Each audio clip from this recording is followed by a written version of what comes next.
दुनिया में कि आपके सवालों के जवाब आपके सवालों में ही छुपे होते हैं, तो उसमें बहुत ज्यादा बोलने का हमें मौका नहीं मिलता है। तो मैं आपके ही सवालों से जवाब निकाल करके दे रहा हूं कि पहले कहते थे ना कि रावण रथी बिरथ रघुबीरा, रावण की महामाया के सामने एक अकेला योद्धा राहुल गांधी चल रहा था, कन्याकुमारी से लेके कश्मीर तक। उसके साथ देखिए कारवां कैसे जुटा है। एमके स्टालिन साहब जुट गए, क्या नाम, उद्धव ठाकरे साहब जुट गए, शरद पवार साहब जुट गए, हेमंत सोरेन साहब जुट गए, तेजस्वी यादव जुट गए, और हमारे एक जो शल्य थे वो भाग गए, नीतीश कुमार। कृष्ण की तरीके से नहीं रहे सारथी, वो शल्य की तरीके से भाग गए हमारे यहां से छोड़कर। ठीक है ना। उसके बाद आप आ जाइए उत्तर प्रदेश में, श्री अखिलेश यादव जी जुट गए। दिल्ली में आप पार्टी आ गई आपके सामने। तो और राजस्थान में, मध्य प्रदेश में गोड़वाना गणतंत्र पार्टी, राजस्थान में बाप है हनुमान बेनीवाल है। ये सारे के सारे लोग जुट करके अगर आप ध्यान से देखेंगे तो हमारा एक कारवां बन गया। और हमारे शहजादे, मैं फिर से कहता हूं, याद दोबारा से कह रहा हूं कि नरेंद्र मोदी जी जो कहते हैं, हम ओन करते हैं कि हमारे शहजादे हैं। राहुल गांधी हमारे शहजादे हैं, अखिलेश यादव जी हमारे शहजादे हैं, तेजस्वी यादव जी हमारे शहजादे हैं। चूंकि हमारे यहाँ पे इनको, इनके माँ बाप ने, हमारे माँ बापों ने शहजादों की तरीके से पाला है, इनको भिखारियों की तरीके से नहीं पाला। तो हमारे शहजादे जो हैं, हमने बचपन से शहजादों की तरीके से पाला।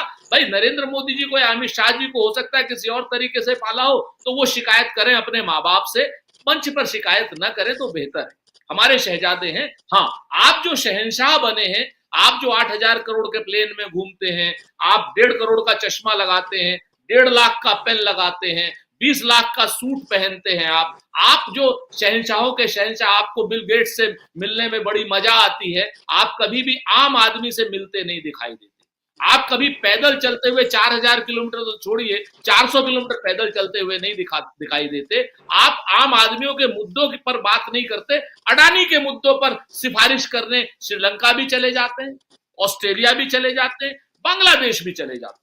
आप देखिए जी, तो कॉनी कैपिटलिस्टों के सामने आप जिस तरीके से जाते हैं नरेंद्र मोदी जी, वो हमारे बस का नहीं। हम तो आम जनता के लिए कर रहे हैं। 2024 इन्हीं सारी बातों को लेकर के, इलेक्टोरल बॉन्ड की बेईमानी को लेकर के, चीन की सीमा पर जो अतिक्रमण हुआ है उसको लेकर के, आप बताइए कभी आपने कभी सोचा था? कोविशील्ड की आपके तमाम दर्शक देख रहे होंगे, और मैं उन सब से कहना चाहता हूं कि जब भी वोट डालने जाएं तो जरूर ध्यान रखें कि आपने कोविशील्ड वैक्सीन तो नहीं लगवाई। आप कम से कम डी डाइमर टेस्ट जरूर कराया करें पैथोलॉजी से। अगर खून मोटा हो रहा है तो उसको डॉक्टर के पास जरूर दिखाएं। कोविशील्ड के जो साइड इफेक्ट्स, जो रेयर साइड इफेक्ट्स हैं, और उस समय 52 करोड़ रुपए से ज्यादा उस इंस्टीट्यूट से, उस अडार पूनावाला से जिन लोगों ने लिए हैं, वो जरूर याद रखें। आप उन दवा कंपनियों के भी पैसे या जरूर याद रखें जिनकी दवा सब स्टैंडर्ड की थी कोरोना काल में, और उनको छूट दे दी गई दवा बेचने की, और उनसे इलेक्टोरल बॉन्ड के नाम पर पैसे ले लिए गए। आप ये जरूर याद रखें, पूरी तरीके से याद रखें।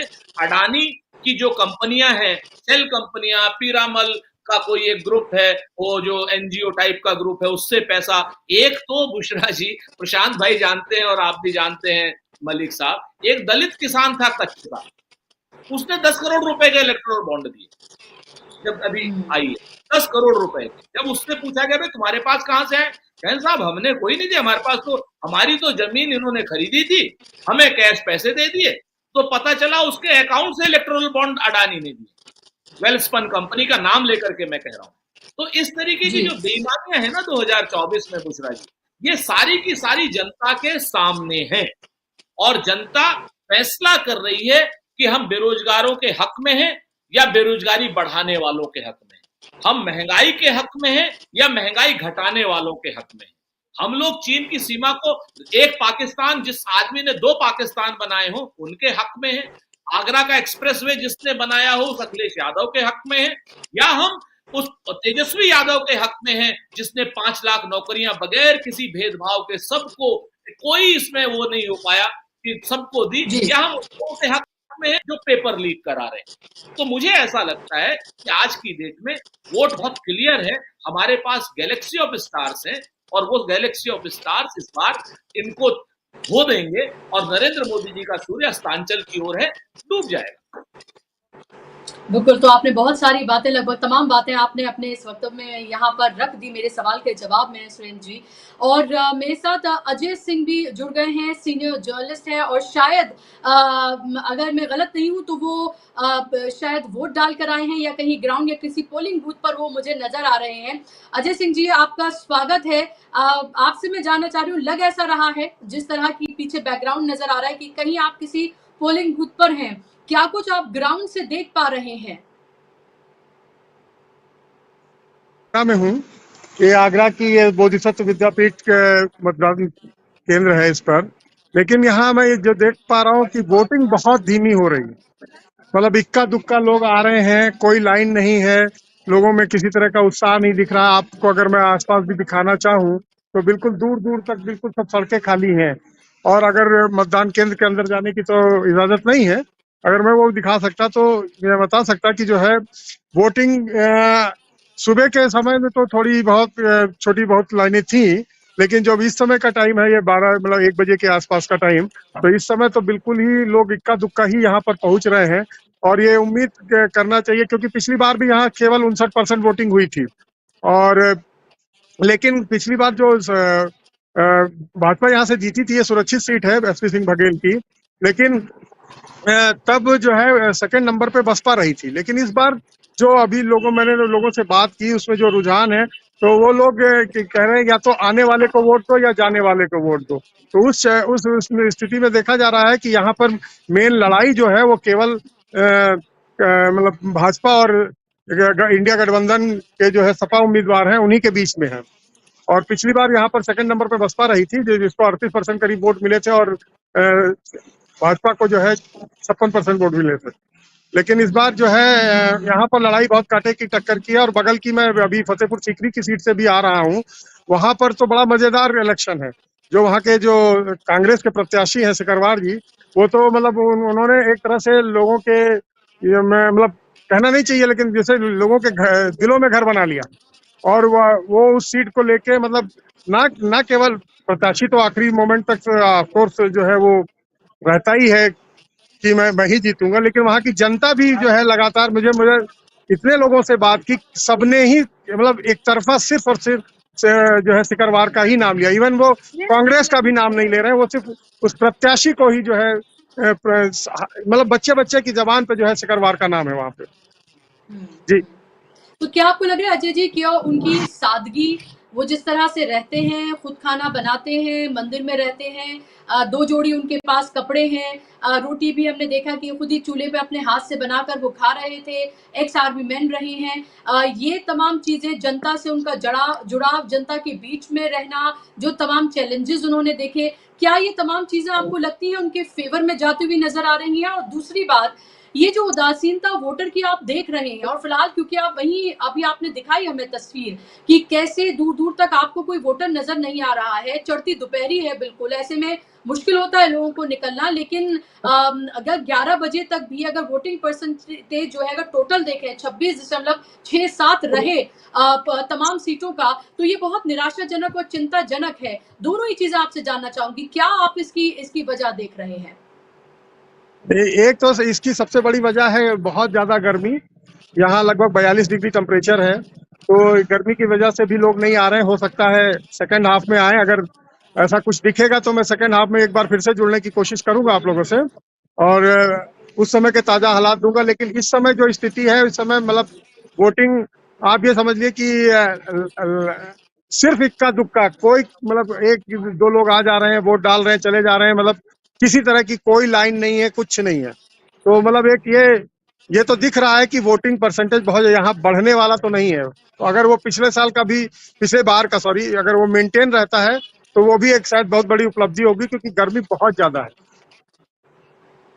जी, और जहां तक बिल्कुल। आपने आपके सिकरवार जी साथ की में बात फिर की, तो उससे मैं आपकी जी, बात से पूरी तरह से सहमत हूँ। वो जो है वो अपना मैसेज जो है अपनी सादगी से कन्वे करने में पूरी तरह से कामयाब रहे हैं। और जब से वहां पर जो प्रियंका गांधी का रोड शो हुआ, उसके बाद से जो है वो मतलब हर गली कूचे तक में जो है वो मशहूर हो गए। और इवन यहाँ तक ये भी हुआ कि एक गली में जहाँ गाड़ी नहीं जा सकती थी, लोगों ने उनको अपने कंधे पे बैठा के जो है उनका रोड शो करवा दिया सिकरवार जी का। तो ये वहां पर मतलब फतेहपुर सीकरी के बारे में तो काफी पॉजिटिव है इंडिया गठबंधन के बारे में कह सकता हूँ। लेकिन यहाँ पर क्योंकि पिछली बार बसपा 38% वोट पाई थी, उसके बाद तीसरे नंबर पे कांग्रेस थी जिसको मात्र 45,000 वोट मिले थे यहाँ पर। तो इसलिए वो बसपा का वोट जो है किस तरह पलटी खाया है, कितना वो कांग्रेस के इसके बीजेपी के साथ गया है, कितना वो समाजवादी पार्टी के साथ गया है या इंडिया गठबंधन के साथ गया है, वो एक देखने वाली बात होगी। उसका तो पता 4 तारीख को ही चलेगा। लेकिन हाँ, ये बात है कि यहाँ पर ये ट्रायंगल चुनाव नहीं है। बसपा की यहाँ की कोई अहमियत नहीं है। यहाँ सिर्फ लड़ाई सिर्फ और मतलब भाजपा और सपा में ही है।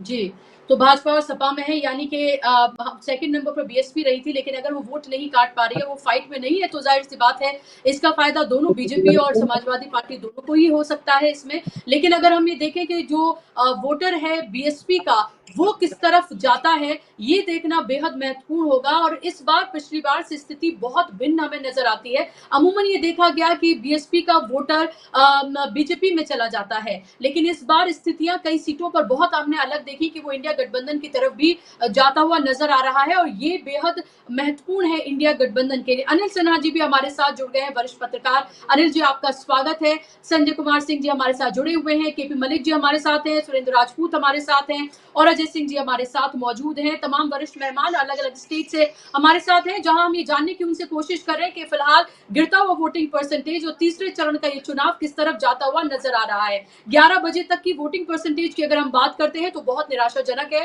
खासतौर पर कुछ राज्यों में, महाराष्ट्र, बिहार, उत्तर प्रदेश, उसमें बहुत निराशाजनक वोटिंग परसेंटेज है, जो बहुत कंसर्न का विषय है विपक्ष के लिए भी, पक्ष के लिए भी, दोनों के लिए ही, कि सत्ता पक्ष के लिए उनके पास उनके लिए कोई जोश नहीं है, और शायद इतने बड़े पैमाने पर विपक्ष अपनी तरफ वोटर को नहीं ला पा रहा है, एक उदासीनता वोटर में देखी जा रही है। ये बहुत कंसर्न का विषय है दोनों के लिए ही, और लोकतंत्र, एक स्वस्थ लोकतंत्र के लिए भी कंसर्न का विषय है कि अगर वोटर टर्नआउट जो है वो इतना कम है, और लगातार हमने दोनों फेजेस में देखा, लेकिन थर्ड फेज में जाते जाते ये और कम होता हुआ नजर आ रहा है। ये बहुत कंसर्न का विषय सभी के लिए है। और अनिल सिन्हा जी, मैं आपके पास आऊं इससे पहले केपी मलिक जी, उत्तर प्रदेश की हम बात कर रहे हैं और तमाम जगहों, जी आप कुछ ऐड करना चाह रहे हैं? एक बात जोड़ना चाहता था मैं सिर्फ एक बात जोड़ना चाहता था कि ये जो जिस विधानसभा क्षेत्र में मैं हूँ, इस आगरा लोकसभा की, ये आगरा कैंट में आता है, या जहां से कि हमेशा बीजेपी को अच्छी खासी लीड मिलती रही है।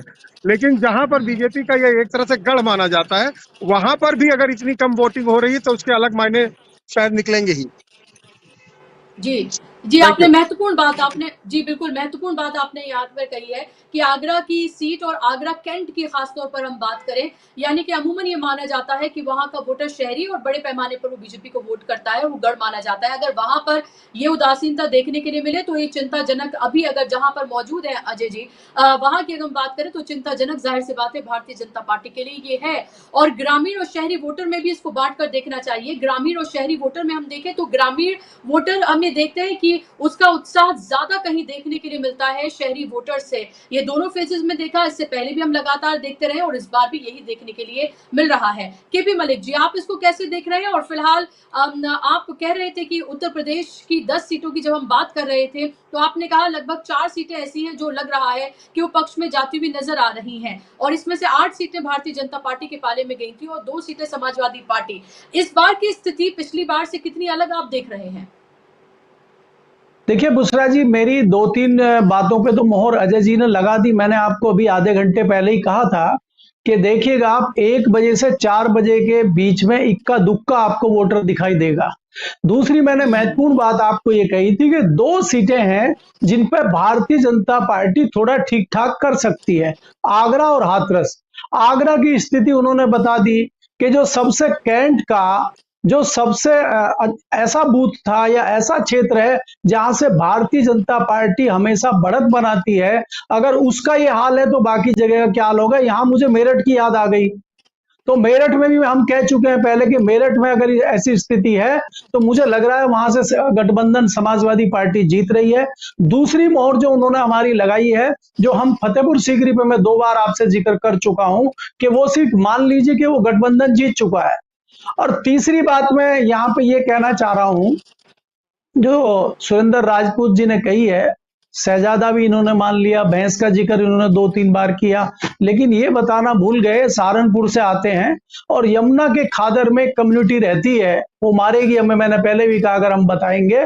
वो उनका थोड़ा नाम जोड़ा जाता है, पशु खोल लेते हैं, भैंस खोल लेते हैं, तो वो मोदी जी से बहुत ज्यादा नाराज हैं, वो रिएक्शन कर रहे हैं इस इलेक्शन में। तो सुरेंद्र जी थोड़ा उनको भी पुचकार लेना, कहीं ऐसा ना हो बाद में कि वो तुमसे भी नाराज है कि तुमने उस टाइम हमारा कुछ बोला नहीं था। कहने की बात यह है कि जिस प्रकार से आप देख रहे हैं कि फतेहपुर सीकरी पे माहौल बना है, उसके कई सारे कारण हैं। सिकरवार जी संत हैं, अच्छे व्यक्ति हैं, साधारण व्यक्ति हैं, इसमें कोई दो राय नहीं है। उसमें 4 चांद लगाने का काम प्रियंका गांधी के रोड शो ने किया है, बहुत अच्छी बात है। लेकिन एक बहुत महत्वपूर्ण वहां पे चीज है जो मैंने आपको बताया था कि बाबूलाल जो लंबे समय से वहां पे विधायक रहे हैं, मंत्री रहे हैं, उनको बिल्कुल नेग्लेक्ट करके भारतीय जनता पार्टी ने रखा था और 14 से 19 तक वो सांसद थे। उनका टिकट काट दिया 19 में, राजकुमार चाहर को दे दिया। राजकुमार चाहर किसान जो मोर्चा है भारतीय जनता पार्टी का, उसका अध्यक्ष है, और फतेहपुर सीकरी में भी खेती होती है, वहां पे भी किसान कम्युनिटी है। एक तो भयंकर तरीके से वो नाराज है। उसके ऊपर फिर जो दूसरी बात आती है अग्निवीर की, अग्निवीर का महत्वपूर्ण मुद्दा है ही, और उसमें अग्निवीर में देख रहे हैं लोग सिकरवार जी का चेहरा देख रहे हैं, क्योंकि सिकरवार जी को तो अग्निवीर के बारे में अच्छा बुरा सब कुछ पता है। और आजकल भारतीय जनता पार्टी के कार्यकर्ता, भारतीय जनता पार्टी के प्रवक्ता के अलावा अगर किसी व्यक्ति ने ये बात कही हो कि अग्निवीर बहुत अच्छी है, तो उस आदमी को सामने लाया जाए। भारतीय जनता पार्टी के प्रवक्ताओं के अलावा अग्निवीर में अच्छाई किसी को दिखाई नहीं दे रही है।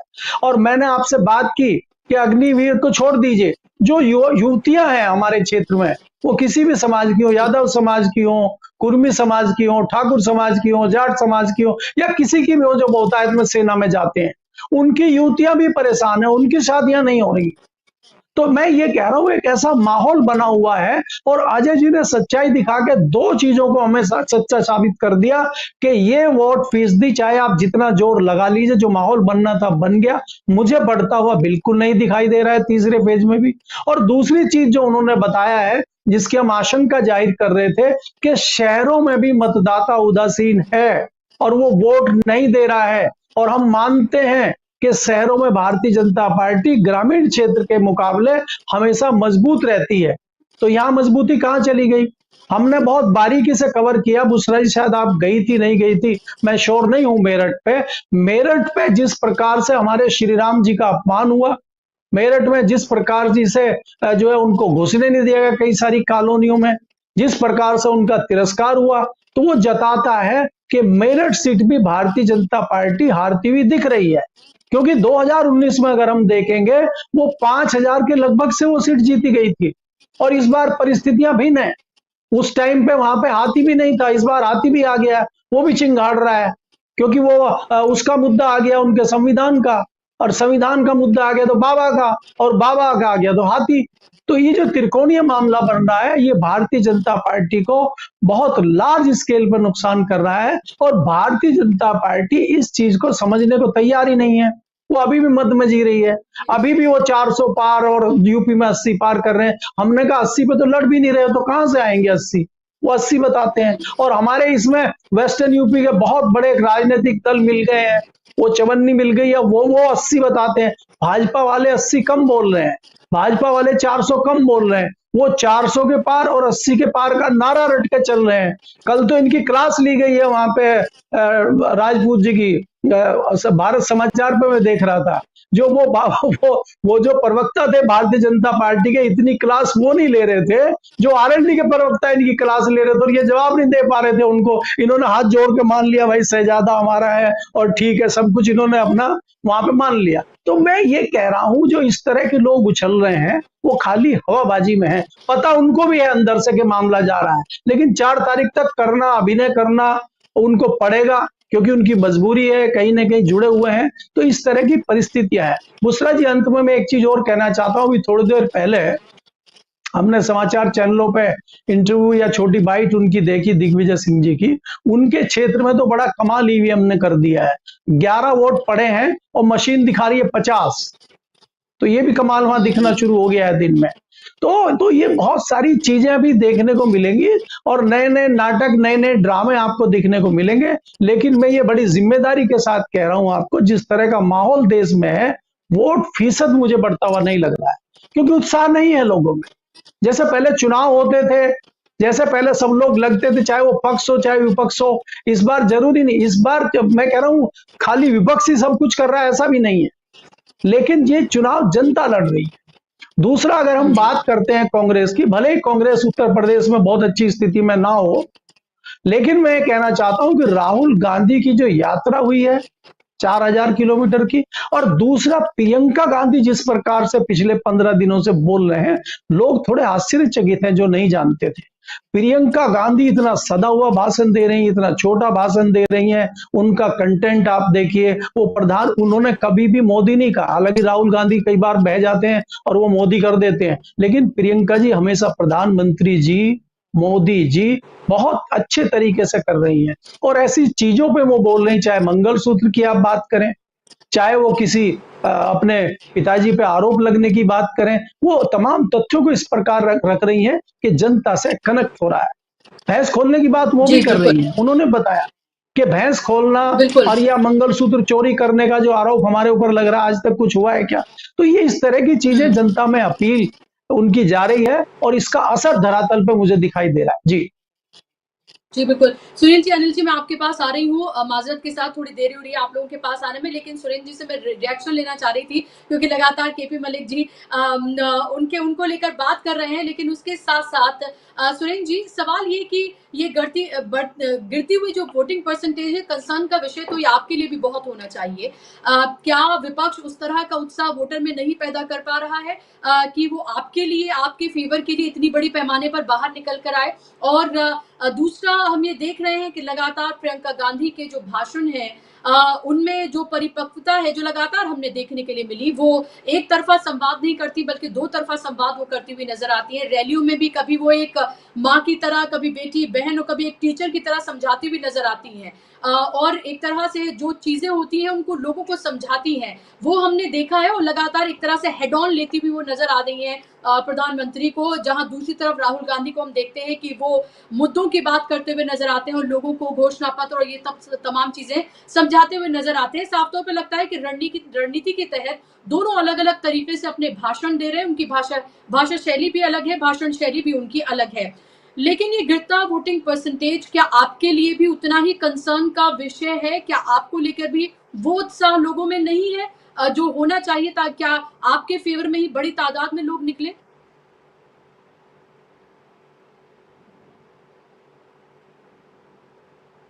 आपकी आवाज नहीं आ रही है। बुशरा जी, बहुत मैं जिम्मेवारी से अपनी इस बात को कहता हूं, अपने मतदाता साथियों से, देशवासियों से, अपने कोलीग से, कि साहब मत प्रतिशत को 100% कीजिए। आप वोट किसको देते हैं वो अपनी जगह पर, हम तो चाहते हैं आप हमको दीजिए, लेकिन अगर आपका मत किसी और तरफ भी जाता है तो लेकिन मत प्रतिशत 100% होना चाहिए, क्योंकि जैसे ही 100% मत होगा, वैसे ही तमाम जो व्यापारी टाइप के पॉलिटिकल लोग हैं, तमाम जो क्रॉनी कैपिटलिस्टों के साथी हैं, वो सबके सबकी दुकान अपने आप बंद हो जाएगी, ऑटोमेटिकली शटर डाउन हो जाएगा। कोई इसमें किसी को कुछ करने की आवश्यकता नहीं है जिस दिन मत प्रतिशत 100% हो गया, क्योंकि फिर उस समय आप ना रुपए से, ना पैसे से, ना संसाधनों से, ना किसी चीज से नहीं आप कर सकते। अब आपने कही बात घटते वोटिंग परसेंटेज, हाँ हमारे लिए कंसर्न है, हम तो मानते हैं इस बात को। हम ये आप लोगों पर छोड़ते हैं कि किसका कम हो रहा है, किसका ज्यादा हो रहा है। हमारे लिए तो हमें लग रहा है, चूंकि हम लोग तो भाई सावन के अंधे हैं, हमें तो अपना ही अपना दिखाई दे रहा है, हम इसमें कोई वो नहीं करते। लेकिन आप लोग इस बात को जरूर तय करें कि 2014 से जो आदमी सत्ता में बैठा हुआ है, उसका झूठ, उसका छल, उसका कपट, उसके जुमले, उसके प्रपंच की तरफ लोग ज्यादा जाना पसंद कर रहे होंगे या सत्य की तरफ। बेरोजगारी का जो हल दे रहे हैं उनकी तरफ ज्यादा जाना पसंद कर रहे होंगे। तो एक चीज तो ये हो गई। दूसरी चीज, जो महंगाई इन्होंने मार करी है उन लोगों की तरफ ज्यादा जाना पसंद कर रहे होंगे, या जो महंगाई से राहत देने की कोशिश करने की बात कर रहे हैं उन लोगों की तरफ ज्यादा जाने की कोशिश कर रहे हैं।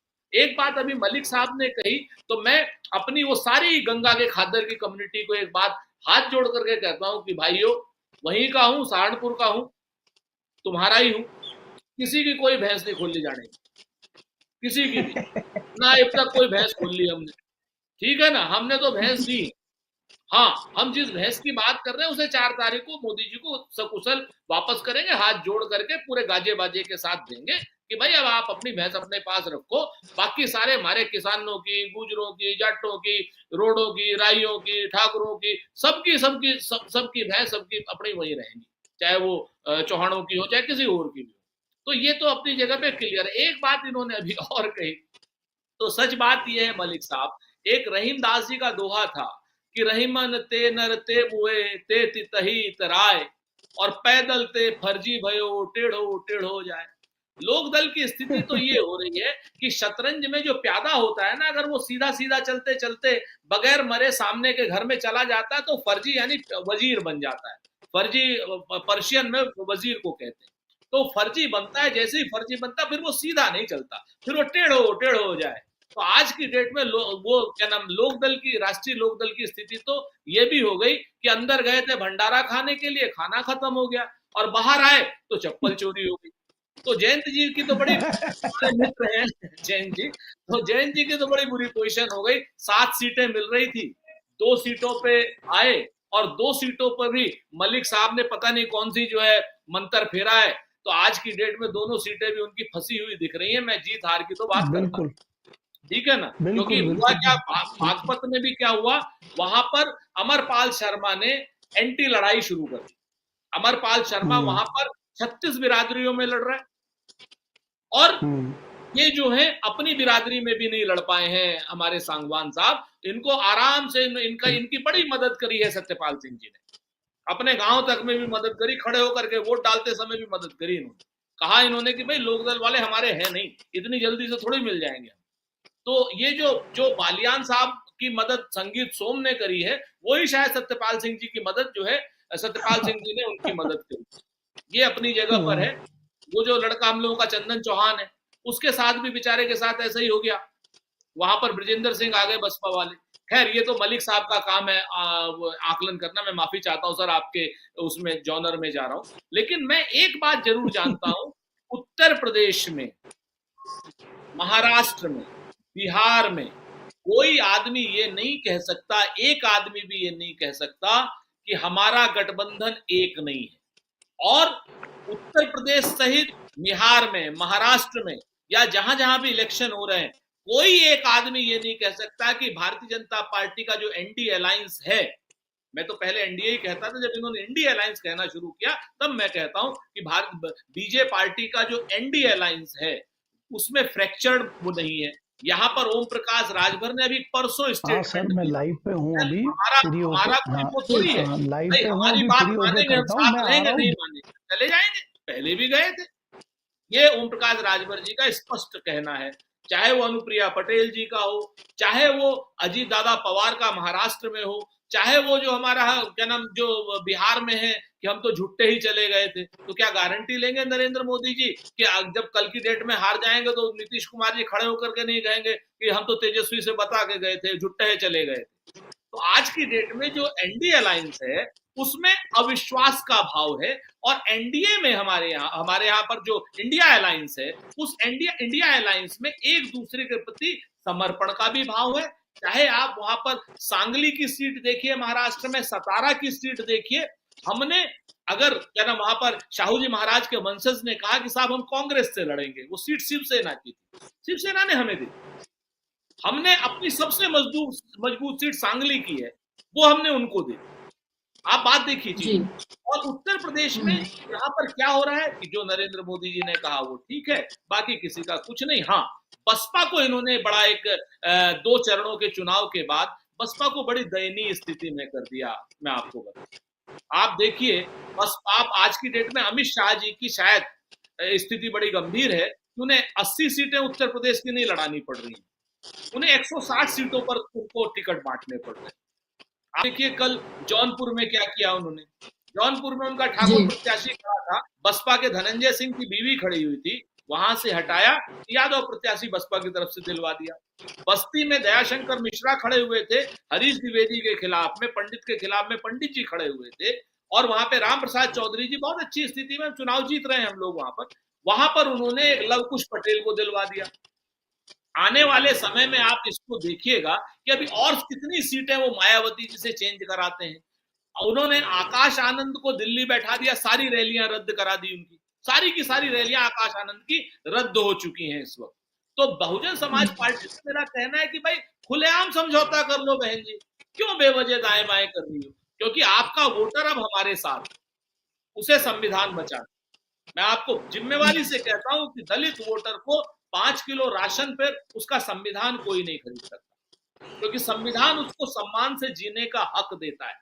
और संविधान सिर्फ दलित के लिए या पिछड़े के लिए नहीं है। मैं सिर्फ 30 सेकंड लूं अगर आप इजाजत दें तो संविधान की बात कहना चाहता हूं कि संविधान सिर्फ दलित के लिए, पिछड़े के लिए या अल्पसंख्यक के लिए नहीं, संविधान सबके लिए, हमारे आप के लिए और ज्यादा जरूरी है जिनके पास थोड़ा बहुत है, चाहे कार है, चाहे कुछ है, चाहे मकान है। आप यकीन करिए अगर ये संविधान नहीं होगा तो अचानक से कोई पावरफुल आदमी बुशरा जी के पास आएगा या संजय भाई के पास आएगा और कहेगा कि बुशरा जी हमें तो आपकी किडनी चाहिए क्योंकि बहुत महत्वपूर्ण मुख्यमंत्री की किडनी चेंज करनी है, आपके पास अपना कोई हक नहीं है उसको ना कर सके। आप कार में जा रहे हैं मलिक साहब, अचानक से परिवार के साथ 2 फौजी खड़े होंगे या 2 पुलिस वाले खड़े होंगे या कोई और ताकतवर आदमी खड़ा होगा, वो कहेगा गाड़ी से उतरो, ये गाड़ी तो हमारी है। आपके पास कोई ताकत नहीं है कि आप ये कह सकें उसको, सिर्फ ये संविधान की ताकत है कि आप उसको मना कर सकते हैं। आप उसको कह सकते हैं पुलिस के पास जाएंगे, आप उसको कहते हैं हम आपको कोर्ट ऑफ लॉ में घसीटेंगे। आप अगर कहीं कोई दिक्कत होती है, किसी इनकाउंटर में दिक्कत होती है, तो आप देखिए कहीं ना कहीं जो हमारी ट्रिब्यूनल है आर्मी के, वो मानवाधिकार की रक्षा करते हैं चूंकि संविधान है हमारे पास। तो संविधान खाली दलितों के लिए, नौकरी के लिए आवश्यक ऐसा नहीं है कि सिर्फ उन्हीं के लिए, मेरे आपके और मध्यम वर्गीय परिवारों के लिए, समाज के लिए बहुत जरूरी है ये संविधान। ये दर्शकों को समझना पड़ेगा और हर अगड़ा पिछड़ा, जिसे कहते हैं ना कि नल नील कोल भील, अगड़ा पिछड़ा, राजा रंक, सबको, अमीर गरीब, आदमी औरत, सबके लिए संविधान की आवश्यकता है और इस संविधान को बचाना है, वरना ये संविधान सच में खतरे में है। तो कृपया करके बिल्कुल, और बहुत सारे ऐसे एग्जाम्पल हमारे सामने हैं, बहुत सारी चीजें ऐसी हमारे सामने हैं। खुद जब मैं ग्राउंड पर गई और बहुत सारी जगहों पर मैंने देखा, अब तक 16-17 से ज्यादा लोकसभाएं हैं जो मैंने कवर की हैं, और उन तमाम जगहों पर जो एक बात मुझे देखने के लिए मिली और जो कि बहुत आश्चर्यजनक, इससे पहले भी मैंने 20 साल के अपने पत्रकारिता के अनुभव में मैंने बहुत सारे लोकसभा, विधानसभा के इलेक्शंस जो है वो कवर किए हैं, लेकिन जब आप वोटर के पास जाएं और उसके आगे जब आप माइक लगाते हैं तो वो बोलना नहीं चाहता, और जब आप उससे कहते हैं कि ऐसे कि आप वोट डालने तो जाइए, कम से कम आप अपनी बात को रखिए, तो वो ये कहते हुए नजर आते हैं कि हमारे ऊपर मुकदमा लग जाता है, हमें परेशान किया जाता है, हमारी जमीन ले ली जाती है, हमसे हमारी दुकान ले ली जाती है, किसी को हमारे परिवार के जेल में डाल दिया जाता है। ये एक वोटर के को लेकर अगर इतना ज्यादा डर भय पैदा कराया जा रहा है, आप नेताओं को छोड़ दीजिए, नेताओं को तो आपको पता ही है कि कैसे पार्टियों को तोड़ा जा रहा है, नेताओं की खरीद फरोख्त हो रही है, कैसे एजेंसीज का दुरुपयोग किया जा रहा है, इलेक्शन कमीशन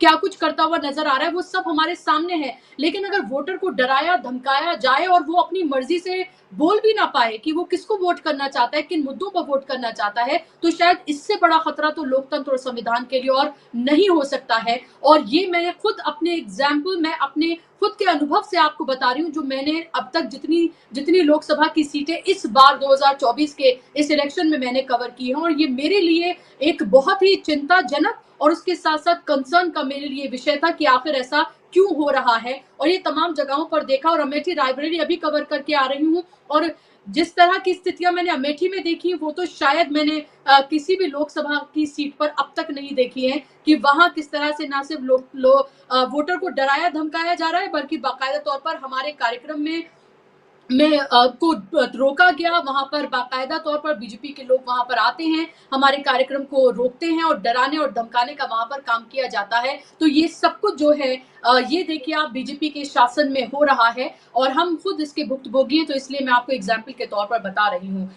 मैं यहाँ पर मेरे साथ दो और खास मेहमान हैं, सुनील जी हैं मेरे साथ और अनिल जी हैं, संजय कुमार सिंह जी हैं और इसके साथ साथ अनिल सिन्हा जी हैं मेरे साथ। संजय जी, मैं आपके पास आऊं उससे पहले एक कमेंट मैं अनिल जी से लेना चाहूंगी। अनिल जी, इस फेज को आप कैसे देख रहे हैं? खासतौर पर बिहार की राजनीति को आप बहुत बारीकी से देखते रहे हैं और पूरे देश की राजनीति पर आपकी निगाह, कड़ी पैनी निगाह रहती है, बेबाकी से अपनी बात को रखते हैं। लेकिन फिलहाल अगर हम बिहार और पूरे देश की बात करते हैं, खासतौर पर तीसरे चरण की मैं बात करूं और जो वोटिंग परसेंटेज है, इन तमाम चीजों को आप कैसे देख रहे हैं?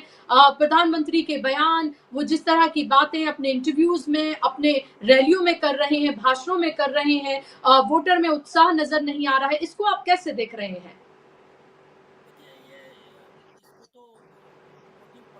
कम है लोग वोटिंग परसेंटेज, उसको हम लोगों को विपक्ष और सत्ता पक्ष के हिसाब से नहीं देखना चाहिए।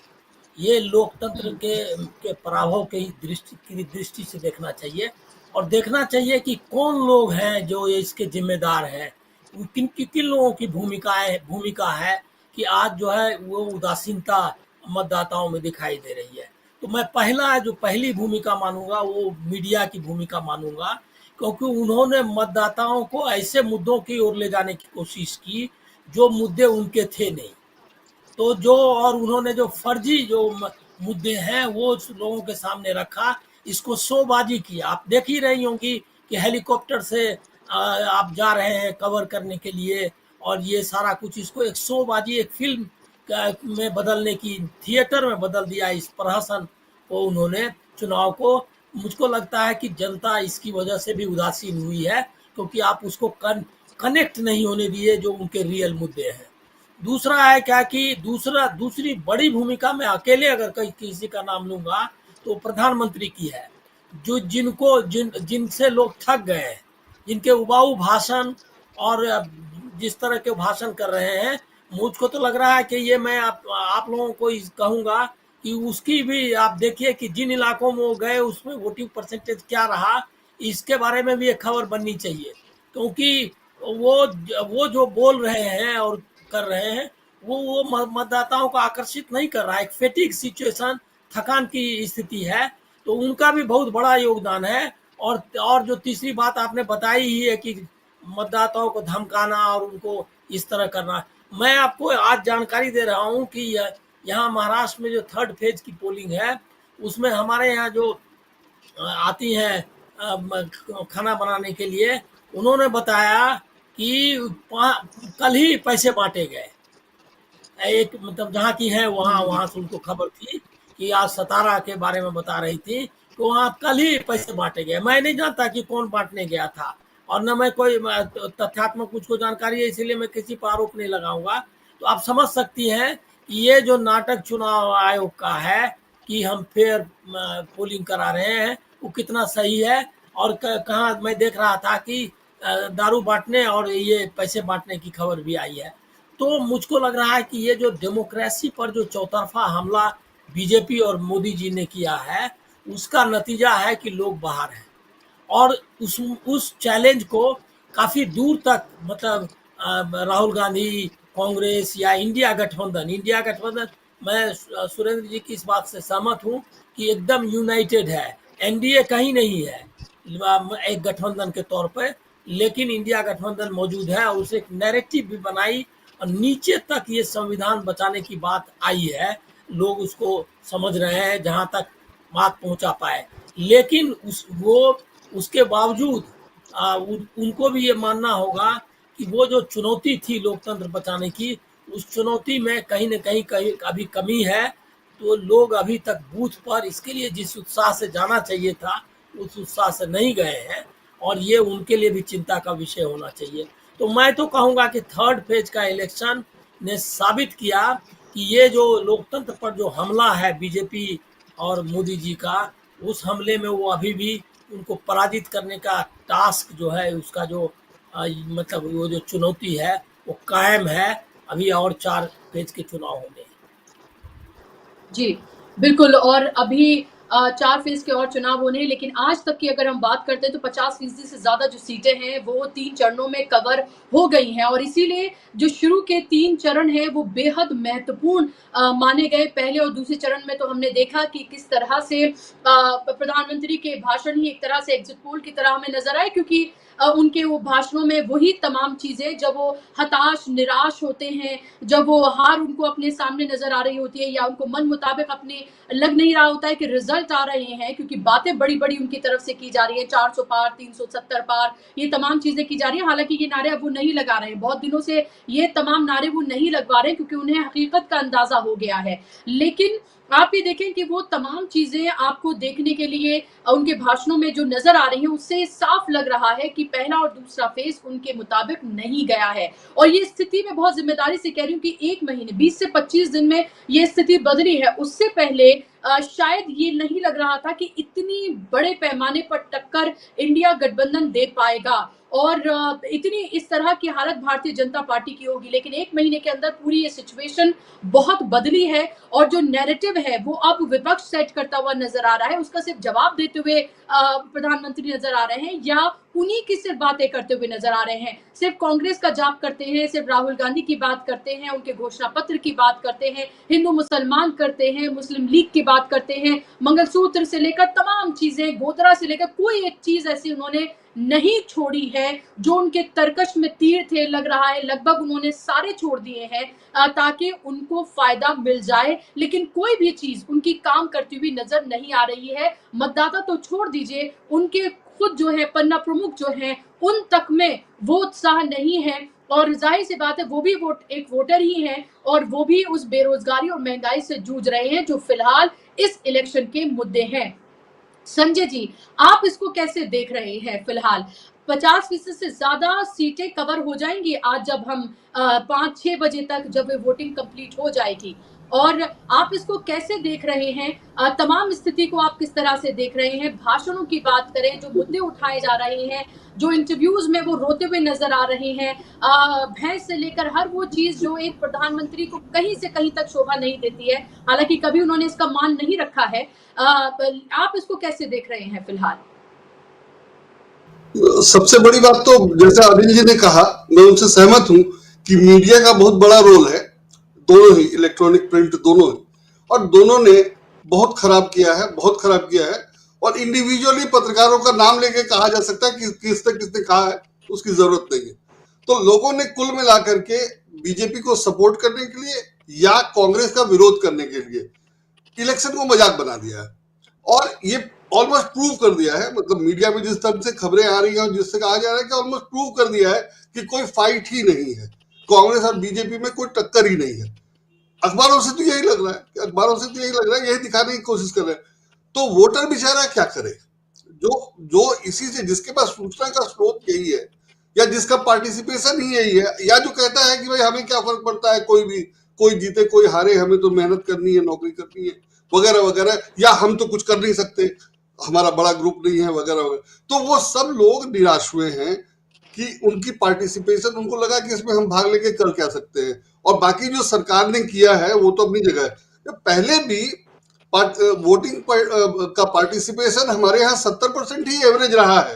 कहीं कहीं कभी कभी अच्छा हुआ तो 80 तक चला जाता था, लेकिन 70 ही रहा है। तो पिछले 10 साल में जो इलेक्शन का हाल है, या जिस ढंग से पार्टी, ये जो पॉलिटिक्स का हाल है, बेसिकली इलेक्शन का नहीं पॉलिटिक्स का कहना चाहिए, तो उसमें किसी की दिलचस्पी रही नहीं है। ये बहुत आम था कि लोगों को वोट नहीं देने दिया जाएगा। माने अगर पहले कहा जाता था कि वोट लूट लिए जाते थे, तो भी वोट देने वाले की दिलचस्पी होती थी कि मेरा वोट लूट कैसे लिया जाएगा, मैं जाके वोट डालूं। लेकिन अब क्या है कि आप वोट देंगे, ईवीएम से कुछ और रिजल्ट निकलेगा। तो हताशा, निराशा बढ़ रही है और उसको कम करने के लिए कुछ नहीं किया गया है। प्रधानमंत्री उकसाने वाले, भड़काने वाले भाषण देते हैं। तो पहले था कि इलेक्शन कमीशन है, वो देखता है, वो बोलता है, तो हमें लगता था कि हाँ एक कंट्रोल है, और लोगों को लगता था कि नहीं, ऐसा नहीं है कि प्रधानमंत्री जो चाहेंगे वही हो जाएगा। अब ऐसा नहीं है। अब इलेक्शन कमीशन ने कुछ करना ही नहीं है और सबने देखा कि प्राइम मिनिस्टर पूरी तरह अपने एकदम पूरी ताकत लगा के और तमाम विरोध के बावजूद उन्होंने अपने हिसाब से इलेक्शन कमिश्नर्स अपॉइंट कर दिए और उन इलेक्शन कमिश्नर्स ने ये बताने दिखाने की कोशिश नहीं की कि नहीं जी, हमारी नियुक्ति भले प्रधानमंत्री ने की है लेकिन हम अपने पद की गरिमा का ख्याल रखेंगे, और ऐसा कोई आश्वासन उन्होंने नहीं दिया। ईवीएम पे जो चीफ इलेक्शन कमिश्नर का पहला बयान था वही बहुत लचर था, एकदम लग रहा था कि वो सरकार की तरफ से बोल रहे, तो वो निष्पक्ष हैं ये दिखाने बताने की कोशिश भी नहीं की उन्होंने।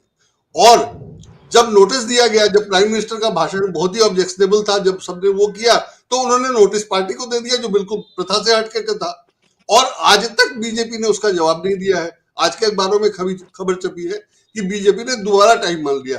मतलब अगर पूरा इलेक्शन निकल जाएगा 45 दिन में और प्रधानमंत्री ने आपत्तिजनक कुछ कहा, उस पर नोटिस दिया गया, प्रधानमंत्री ने जवाब ही नहीं दिया, तो क्लियर है कि इलेक्शन कमीशन क्या कर रहा है और इलेक्शन कैसे हो रहा है।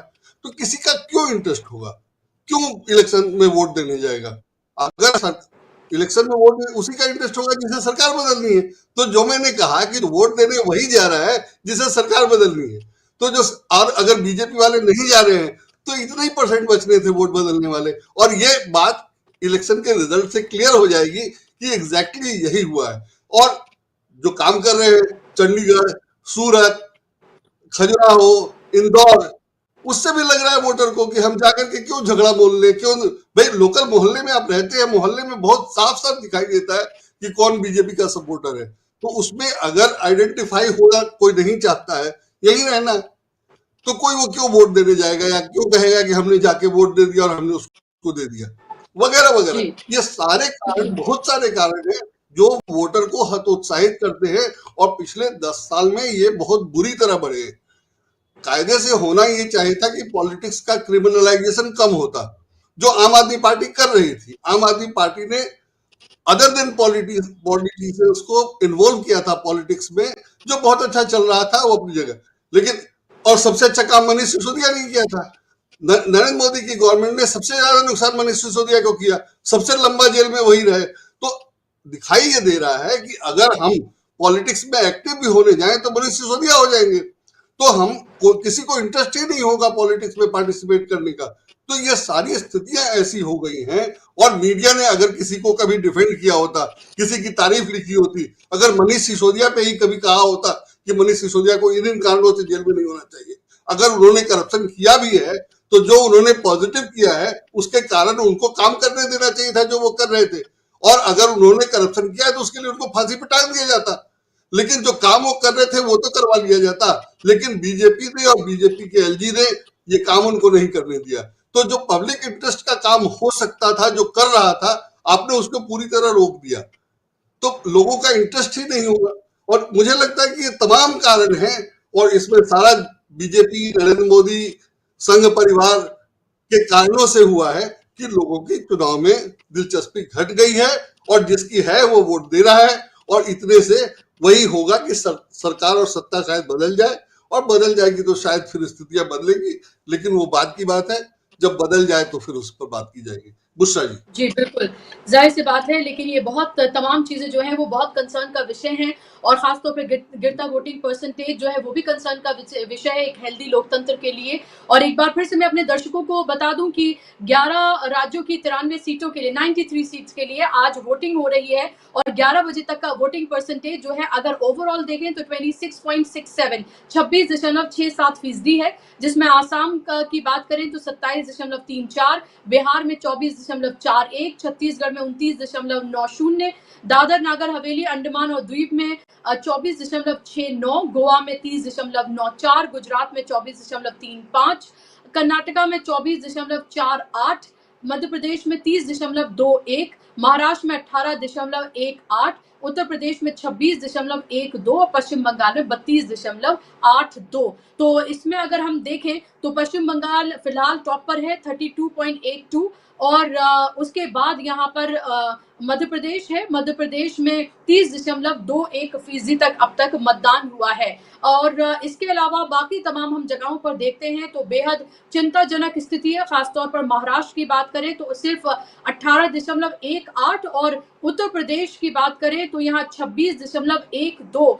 अब ये देखना बेहद महत्वपूर्ण होगा कि जब थोड़ी सी धूप कम होती है, अभी तो बिल्कुल धूप जो है एकदम हम देखें कि पीक पर है, 12 बजे 11 बजे के आसपास और 12 बजे से लेकर 3 बजे तक हम ये देखते हैं कि धूप बहुत ज़्यादा होती है और फिर उसके बाद धीरे-धीरे थोड़ी धूप कम होनी शुरू होती है। 6 बजे तक का वक़्त है, सुबह 7 से 6 बजे तक आप वोट कर सकते हैं। आप लोगों से गुज़ारिश है कि जिन लोगों ने सुबह का फ़ायदा नहीं लिया है वोट करने के लिए, उनसे मेरी गुज़ारिश है कि आप शाम का फ़ायदा ले लें। 4 बजे के बाद आप अपने घरों से, अगर वाक़ई में आप धूप की वजह से नहीं निकल रहे हैं, तो आप अपने घरों से बाहर निकलें और अपने वोट का, अपने मत का इस्तेमाल ज़रूर करें। आपका ये लोकतंत्र का सबसे बड़ा पर्व है। आपको 5 साल में एक मौका मिलता है और ये मौका आप सत्ता में जो लोग हैं उन्हें बने देखना चाहते हैं, परिवर्तन देखना चाहते हैं, आपके मुद्दे हैं जिन पर आप वोट करना चाहते हैं। किसी भी परिस्थिति में आपको वोट करना महत्वपूर्ण है, तो इसलिए वोट करिए, ज़्यादा से ज़्यादा तादाद में अपने घरों से बाहर निकलिए और अपने मत का इस्तेमाल करिए। केपी मलिक जी, मैं आपके पास आ रही हूँ। उससे पहले अनिल सिन्हा जी से एक और मैं कमेंट लेना चाहूंगी।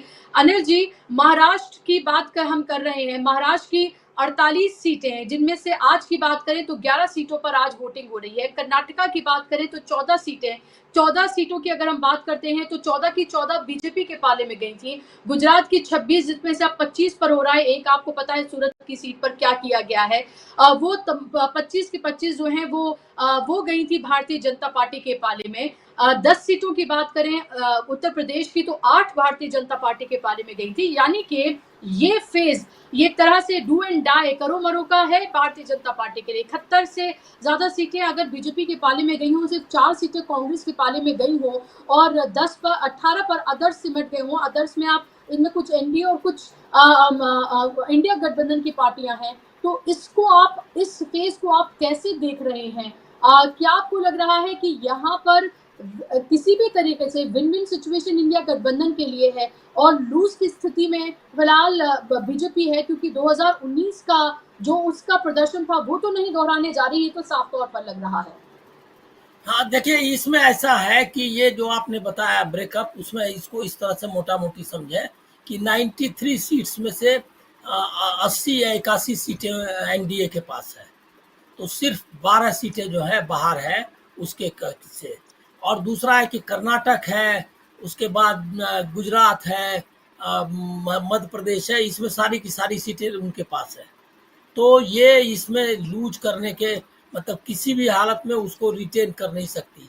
महाराष्ट्र में भी जो सीटों पर चुनाव हो रहे हैं वो भी सीटें, उसके बारे में जो इंडिविजुअल मतलब अलग अलग सीटों की अगर चर्चा करेंगे, जैसे बारामती है, सांगली है, सतारा है, कोल्हापुर है, मतलब कुछ सीटें कम से कम कई सीटें, मतलब 4-5 सीटें, 11 में 4-5 सीटें तो क्लियर जो है सब निकलती हुई नजर आ रही हैं मेरे ख्याल में। ये क्या कहते हैं, इंडिया गठबंधन की। इसी तरह से कर्नाटक में जो रेवन्ना वाला मामला हुआ है, उसके बाद तो हमको लग रहा है कि 2-3 सीटें वो बचा ले, यही उसके लिए काफ़ी होगी। 14 सीटों में से उसकी 11-12 सीटें जा सकती है। और गुजरात में भी हम, मुझको ज़्यादा तो नहीं, लेकिन 2-3 सीटें वो लूज कर सकती है, ऐसा अंदाजा है।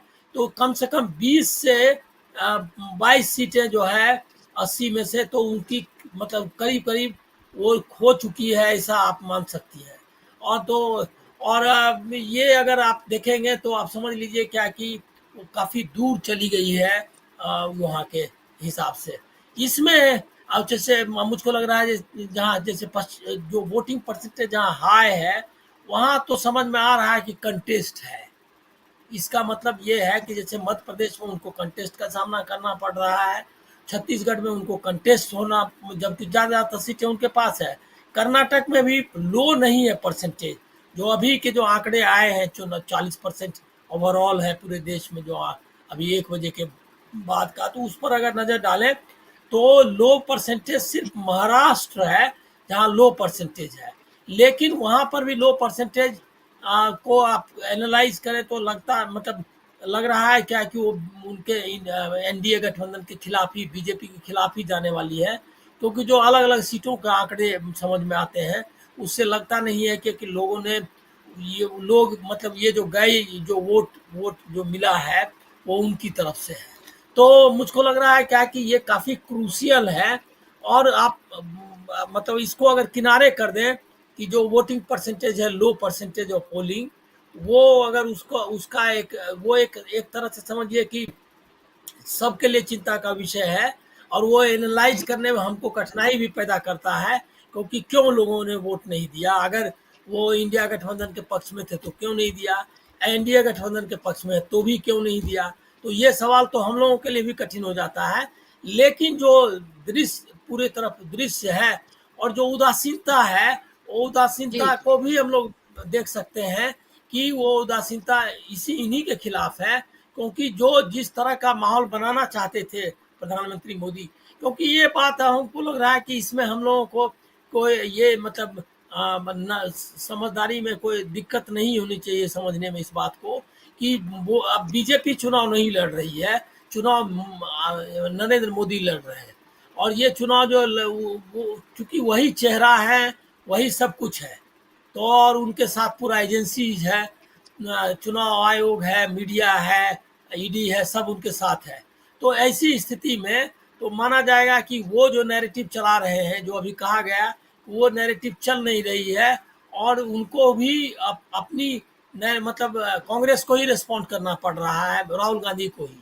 तो ऐसी स्थिति में जब लोग वोट करने नहीं जा रहे हैं, तो इसका मतलब ये है कि मोदी ने एक जबरदस्त थकान पैदा कर दी है, उदासीनता पैदा कर दी है अपने ही मतलब मुद्दों, अपने अपनी छवि को लेकर के। अब अभी एक चीज में जिसकी चर्चा नहीं हो रही है, इसीलिए मैं चाहता हूं कि जोड़ना चाहता हूं कि आज जी भी उन्होंने जो बूथ से निकले तो एक रोड शो टाइप ही किया, पैदल चले, बच्चों को ऑटोग्राफ दे रहे हैं और बच्चों को दुलार कर रहे हैं। अरे क्या है, चुनाव कहीं लग रहा है डिसअपियर ही हो गया है क्या? अरे चुनाव के बूथ के सामने ये मतलब कुछ उसमें तय रहता है कि इतनी दूरी तक आप कुछ नहीं कर सकते, और कोई कैंपेनिंग नहीं कर सकते। कैंपेनिंग नहीं तो और क्या है। और उसके बाद खरगोन बगल में है बैतूल के, खरगोन में रैली हो रही है, जैसे अररिया में रैली की थी उन्होंने पिछली बार, अब पूर्णिया में चुनाव हो रहा था जो उसका सटा हुआ कंस्टिट्यूएंसी है। तो चुनाव आयोग तो आपने जैसा बताया कि वो तो कुछ करने के लिए तैयार ही नहीं है। संजय जी ने जैसा बताया क्या कि दे रहे हैं, मतलब मोदी जी को देना था नोटिस तो दे दिया जेपी नड्डा को। मतलब जैसे कि पहले भी अदालतों में हुआ करता था क्या कि गलत पता दे देता था तो नोटिस उसके पास पहुंचा ही नहीं, मतलब जो है जिसके पास नोटिस पहुंचना है उसके बदले कुछ दे दिया ऐसा कुछ उल्टा पुल्टा कि जा करके वहां पहुंचा ही नहीं नोटिस, और वो बोला कि हमको तो मिला ही नहीं, और वो वो बता रहा है कि तो लौट गया, मतलब वहां अदालत में नोटिस ही लौट गया। इस टाइप का सिचुएशन किया इन्होंने कि एड्रेस होना चाहिए था प्रधानमंत्री का निवास स्थान, तो उन्होंने जेपी नड्डा और उनका भाजपा कार्यालय का एड्रेस दे दिया। तो ये यही टाइप का चुनाव आयोग मतलब सबने मतलब हमको लग रहा प्रहसन बनाया है। ये रिजेंटमेंट जो है लोगों का वही है कि आपने चुनाव को मजाक बना दिया तो लोग वोट करने के लिए नहीं गए, ये है। बिल्कुल। और ये 1 बजे तक की जी, और मैं 1 बजे तक की अपडेट दर्शकों को बता दूं कि 1 बजे तक की अगर हम बात करते हैं तो लगभग 41% ओवरऑल तमाम राज्यों की 11 राज्यों का अगर हम ओवरऑल परसेंटेज निकालें तो 41% के आसपास जो है वो अब तक 1 बजे तक ये मतदान हो गया है, जिसमें उत्तर प्रदेश में 38.12, बिहार में 36.69, गुजरात में 37.83%, गोवा में 49.04%, पश्चिम बंगाल में 49.27%, मध्य प्रदेश में 44.67%, महाराष्ट्र में 31.55% मतदान अब तक हो गया है। और ये बताता है कि अब तक सबसे कम मतदान जो है वो परसेंटेज वो लगातार महाराष्ट्र का है। महाराष्ट्र सबसे नीचे है इस पायदान पर अगर वोटिंग परसेंटेज की हम बात करते हैं। कुछ जगहों पर थोड़ा सा सुधरा है, आसाम में 45.88, कर्नाटका में 41.59। ये वोटिंग परसेंटेज जो है वो लगातार आप हमारी स्क्रीन पर भी देख सकते हैं अपडेटेड वोटिंग परसेंटेज के किस तरह से फिलहाल 1 बजे तक जो चुनाव आयोग के आंकड़े हैं वो क्या बता रहे हैं। केपी मलिक जी, क्या उत्तर प्रदेश से किस तरह की खबरें आप तक सामने आ रही हैं? पिछली बार हमने देखा था कि अलग अलग जगहों से विपक्ष ने शिकायतें की थी, खासतौर पर उन जगहों पर भी शिकायतें हुई थी जहां पर मुस्लिम मतदाता बड़ी तादाद में थे कि उनको परेशान किया गया, उनकी जिस तरह से चेकिंग की गई, जैसे उनकी आईडीज चेक की गई, ईवीएम्स बहुत जगहों पर खराब निकली, बहुत जगहों पर एक तरह से ये भी हमने शिकायतें देखी कि अगर किसी के घर में 10 लोग हैं तो उनमें से 2-3 लोगों का ही सिर्फ वोट आ पाया है, बाकी लोग वापस जा रहे हैं। जिस तरह से उनको अलग हटा के लाइन से चेकिंग की जा रही थी, खुद लाइनों में लगे हुए पुलिस ऑफिसर जो हैं, हालांकि उनको वो ऐसा नहीं कर सकते हैं, लेकिन वो वोटर्स की आईडीज जो है वो चेक करते हुए नजर आए। इस बार क्या इस तरह की कोई खबरें उत्तर प्रदेश की जिन 10 सीटों पर चुनाव हो रहे, कुछ सीटें ऐसी इसमें से हैं जिनमें अभी भी मुसलमान बड़ी तादाद में हैं, किस तरह की स्थिति आप फिलहाल देख रहे हैं? मेरे पास खबर आई है, आप जानते हैं कि संभल में मुस्लिम समाज जो है वो बहुतायत में है और संभल की सीट पे जो समीकरण बनता है वो यादव का और मुस्लिम का बनता है। वहां से बर्क साहब का मैंने जिक्र किया था, लगातार वो जीतते रहे हैं। तो बदायूं और जिस सीट का मैं अभी नाम ले रहा था, मेरे दिमाग से उतर गई, ये दोनों सीटों पे लाठीचार्ज हुआ है, कई बूथों पे लाठीचार्ज हुआ है।